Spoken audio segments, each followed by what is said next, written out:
Bonjour mes divines et mes divins, me voici Bastet pour le tirage du cas énergétique en ce jeudi 13 février. J'espère que vous avez bien dormi.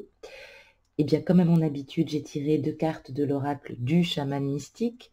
Nous retrouvons à notre gauche, eh bien, la carte de l'épée. Je vais la mettre comme ça. Et à notre droite, la carte du guerrier lumineux. Hop! Alors ce matin, masculin, eh bien, nous avons cette épée, en fait, qui est représentée, pleine de finesse, de corps et d'esprit, j'ai envie de dire. Alors, tu le sais, ou peut-être que tu commences à le savoir, lorsqu'elle pointe vers le haut, eh bien, évidemment, on invoque ici précisément la puissance du ciel.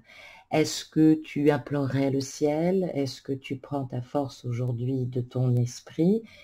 Tu sembles être dirigé aussi également vers l'ancrage, vers la puissance aussi de l'ancrage, mais relié vers le ciel. Est-ce qu'on ne nous parlerait pas peut-être en tout cas d'alignement ce matin masculin? Alors, c'est vrai que l'épée ou la lame peut être un outil de guérison, et oui, donc il est important que tu l'utilises à bon escient ce matin. Attention qu'elle ne tranche pas. Cette lame transmet évidemment la puissance, elle accorde aussi l'initiation dans certains rites initiatiques, dans certaines régions, j'allais dire, autochtones. Et puis, elle peut manifester aussi le fait de couper un cordon énergétique du passé. Je tiens à le préciser. Couper un cordon énergétique du passé ou peut-être briser des relations toxiques. Alors, je l'ai dit, dans le sens général, c'est une guidance générale. Bien évidemment, la relation toxique, c'est celle aussi que nous construisons, bien malgré nous, j'allais dire, dans nos relations amoureuses. Donc, peut-être vas-tu l'utiliser avec colère, peut-être que tu lacéreras, j'allais dire, ce cordon énergétique du passé. En tout cas, il semblerait que tu aies envie de le transpercer ce matin. Alors, tu es invité à dégainer ton épée, à t'en servir, bien évidemment. Il t'est recommandé de ne pas hésiter, de ne pas perdre de ton temps en bavardage pour couper, évidemment, ce lien toxique ou cette relation toxique. Le ciel et la terre, évidemment, sont alignés. Eh bien oui, tu es dans l'alignement terre-ciel, ciel-terre. Et cela va t'aider ce matin à revendiquer une forme de pouvoir. Attention à ne pas confondre avec l'autoritarisme ou l'amour du pouvoir. Donc, attention, tu vas peut-être entreprendre des actions ce matin. Tu estimes peut-être aussi que des actions s'imposent. Il me semble aussi qu'il va falloir surmonter ta peur de blesser les autres. Tu vas devoir dégainer ton épée et l'utiliser à bon escient, précisément. Alors, il est temps de poser l'épée et de la ranger dans son fourreau aussi, mais c'est une guidance générale, donc tu interpréteras ce matin dans quel état d'esprit tu te sens. Est-ce que tu ranges ton épée dans ton fourreau? Est-ce que tu t'apprêtes à la dégainer et à l'utiliser?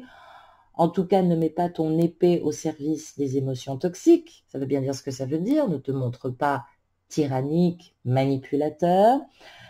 Il semblerait que vous serez aux prises, en tout cas, avec un avenir plus ou moins désagréable ce matin, peut-être à cause de certaines personnes ou certaines situations que vous essayez de chasser. N'utilisez pas votre épée tant que votre feu intérieur n'est pas calmé, masculin. C'est le conseil que je peux te donner ce matin. Ensuite, utilise-la avec l'intention irréfutable de couper les cordons énergétiques qui vous lient au drame et dont il est question ce matin. Et oui, libérez-vous, masculin. Alors, je ne sais pas ce que tu vis précisément ce matin masculin. Peut-être que toi, féminine, ta part du masculin, justement, est en train de travailler ce matin, mais il semblerait que le masculin a besoin d'entreprendre une action. Alors attention, j'allais dire, de ne pas abuser de son pouvoir personnel sur l'autre. Hein, c'est le seul conseil que je peux te donner. À notre droite, nous avons le guerrier lumineux. Le guerrier lumineux, en règle générale, il est fort. Il n'a pas d'ennemis, il ne se sent pas vaincu, il est dans un monde protégé par ses forces. Il est parfait aussi bien dans ses paroles que dans ses actes. Oui, masculin, donc attention à cette épée. Le guerrier lumineux se concentre sur sa lumière plutôt que sur ce qui se cache dans l'obscurité. Il ne projette aucune ombre, il est aussi radieux que le soleil et peut faire en sorte que son plus terrible ennemi devienne son allié. Et oui, masculin, c'est là où on voit aussi, j'allais dire, ton intelligence. Alors, ton pouvoir ne vient pas de l'épée, mais de ta vérité, que tu as besoin aujourd'hui et ce matin de dévoiler à tout prix. Le guerrier lumineux te rappelle ce matin que tu dois absolument te concentrer sur ton pouvoir, mais de sagesse et de beauté, pureté d'attention bien évidemment.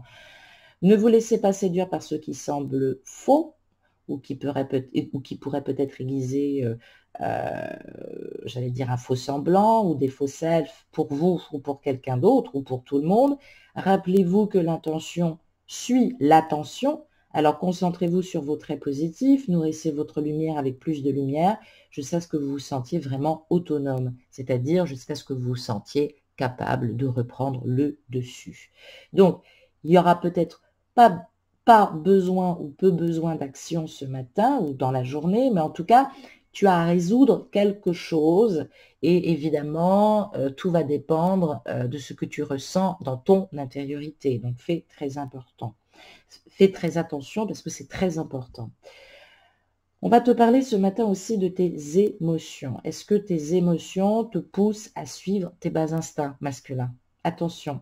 Es-tu invité à te quereller avec quelqu'un? Es-tu en colère après quelqu'un ce matin? Wow, wow, wow, range ton épée. C'est pas le moment de te battre. Ton ennemi n'est peut-être pas celui que tu penses. N'agis pas quand tu es en colère, précisément, j'ai envie de te dire. Cela nuirait à ta relation ou à tes relations, quelles qu'elles soient, en tout cas, en l'occurrence, ta flamme jumelle. Tu pourrais blesser quelqu'un à tout jamais. Trouve la vérité cachée dans ton cœur. Affirme avec instinct ta vérité et ta pureté d'intention, mais dans la paix plutôt que dans l'instinct de guerre. Et oui, masculin, il faut quand même te le préciser. J'ai tiré 4 cartes de la Méodec qui vont nous permettre justement, puisque ce tirage est assez fort ce matin, d'explorer la source de tes peurs. Qu'est-ce qui limite tes actions? Quelles sont les influences extérieures qui provoquent peut-être ce champ émotionnel sur toi ce matin? Pourquoi douter et comment ne pas douter en puisant justement dans tes capacités et comment mieux te structurer pour avancer ce matin sur cette problématique énergétique. J'ai tiré 2 cartes, la maison 1 et l'aspect astrologique, le sextile. Alors, cette maison 1 va nous parler précisément de la personnalité, de l'identité, de l'individualité, du commencement, du but. Avec ce sextile, évidemment, on va parler d'opportunités, de croissance émergente, de potentiel à développer. Alors, cette maison 1, évidemment, qui est reliée au bélier, représente notre faculté à nous structurer, ça tombe bien, à nous organiser, à assumer nos responsabilités et à nous stabiliser. Est-ce que masculin, tu as un problème? Est-ce qu'on te reproche justement de ne pas assumer tes responsabilités? Et cette maison 1 représente aussi le temps, la concentration et le contrôle. C'est peut-être aussi pour ça que le masculin prend du temps pour mieux se concentrer, mieux contrôler les événements. Dans cette maison 1, on voit évidemment Saturne qui va être amené aussi, j'allais dire, dans un côté sérieux, réfléchi, un peu réservé et méfiant, j'allais dire. Hein. Ça, c'est le caractère de base de notre polarité masculine. Mais ce masculin aura donc un besoin plus grand de comprendre et de s'organiser, toujours dans un but de stabilité. De ce fait, il se peut qu'il peut parfois douter, se poser des questions, se remettre en cause, mais aussi avoir le recul nécessaire face aux événements et aux gens. Normalement, le signe de Saturne aussi, puisque c'est relié à ce sextile aussi, peut nous donner la toile de fond ce matin sur la façon dont tu vis les choses et dont tu vas affronter évidemment cet événement. Donc, les bons aspects vont nous indiquer évidemment qu'il va y avoir un bénéfice peut-être de cette colère ou de cette dispute afin de construire évidemment une stabilité ou un peu plus de sérieux, en tout cas de constance et de confiance.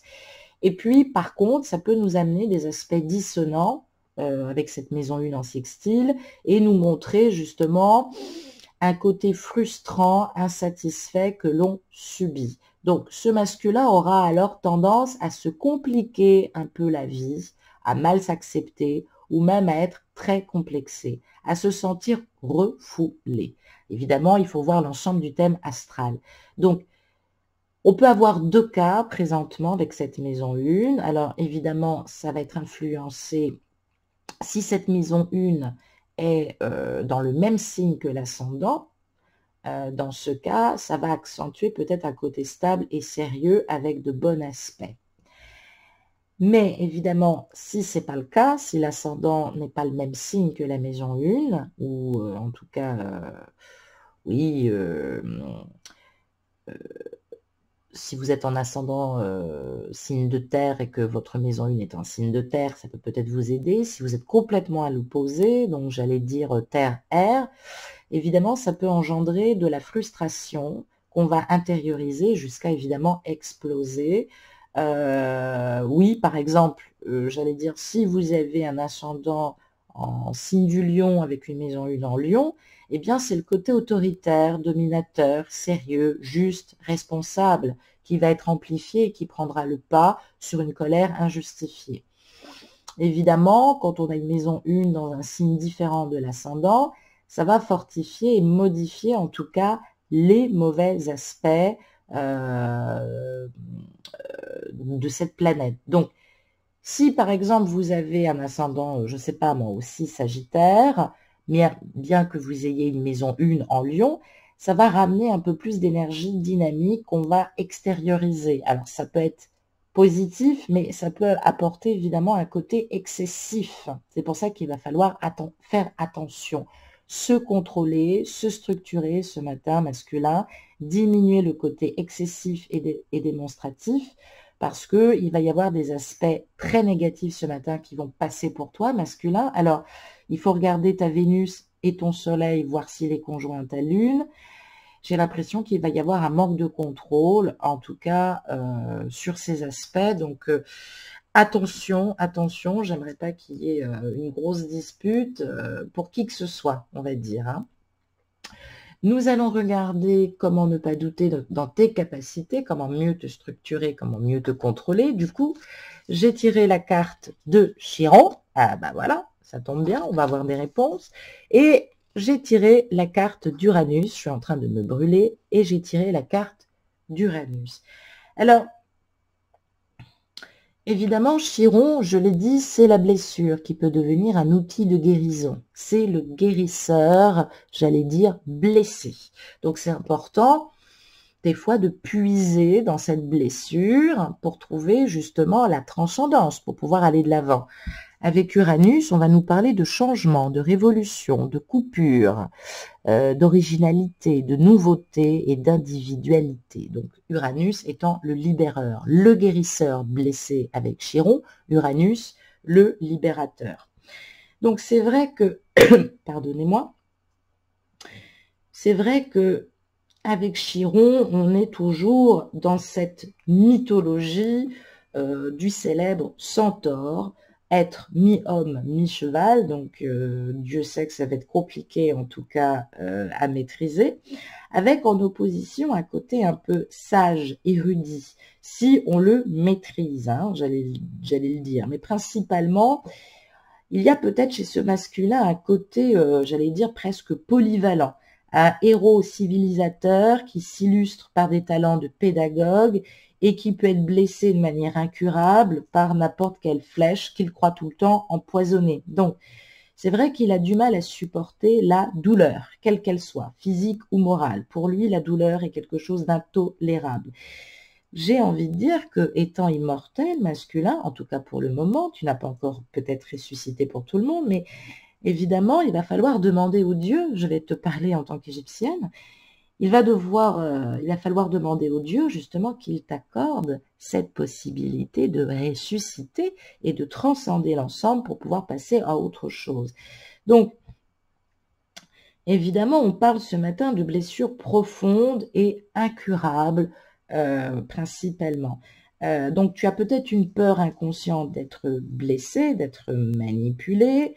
On parle évidemment de transcender la souffrance relative à Chiron. Ça peut être une valeur initiatique intéressante, une source d'éveil pour toi.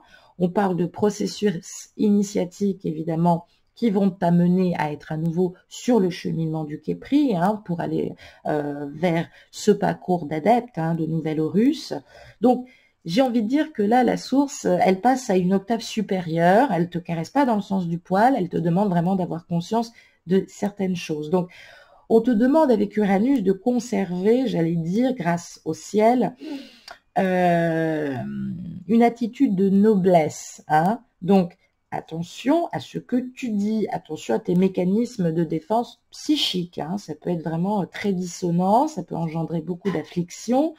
Donc, adapte-toi, ne réagis pas de manière empirique, apprends de tout événement qui peut se passer ce matin. C'est vrai que je le vois aussi reflété dans ces quelques cartes tirées ce matin. C'est vrai que tu es un autodidacte, c'est vrai que ton image, tu l'as construit pierre par pierre, et c'est vrai que tu n'admets pas justement qu'on s'en prenne à ton image. Donc ça peut nous révéler évidemment une blessure narcissique. Évidemment, cher centaure, si tu descends de ton piédestal mythique et que tu ne maîtrises pas tous les domaines, j'allais dire, ouh, ça va te rendre humain. Est-ce que c'est grave? Donc, on parle d'une nature en dualité, avec sa bestialité, qui a peut-être envie justement d'être un vrai rouleau compresseur ce matin, et un côté très humain. Donc, c'est vrai que là, on n'est pas vraiment dans l'optimisme, on est plutôt dans l'extraversion, les excès. J'allais dire que ce passage de souffrance va te demander de te maîtriser, de travailler cette maîtrise de toi-même. Plus de sagesse, avec une vraie introspection, du recul. Garde à l'esprit que pour le moment, tu es mortel, cher Képri, en devenir. Donc, cette blessure aujourd'hui, elle est produite pour ton évolution, pas pour te donner la mort, il faut quand même le dire. C'est bien évidemment pour travailler ton individuation spirituelle. Donc, c'est vrai que tu peux avoir ce côté guérisseur et sage, ça fait partie de ta propre nature animale que tu dois maîtriser, mais on parle bien d'une perte. Alors, ça peut être aussi une perte de croyance, une perte de résistance, pour te montrer justement le chemin de l'évolution, et puis peut-être aussi pour te guérir peut-être d'une cruauté généralisée qui peut être liée à une blessure de l'enfance. Ne te montre pas cruel, parce qu'évidemment, il va falloir transcender cette attitude pour comprendre certaines choses et t'en aller sur ce chemin de la transcendance et de la résilience grâce à un mental de guerrier lumineux, autant le dire.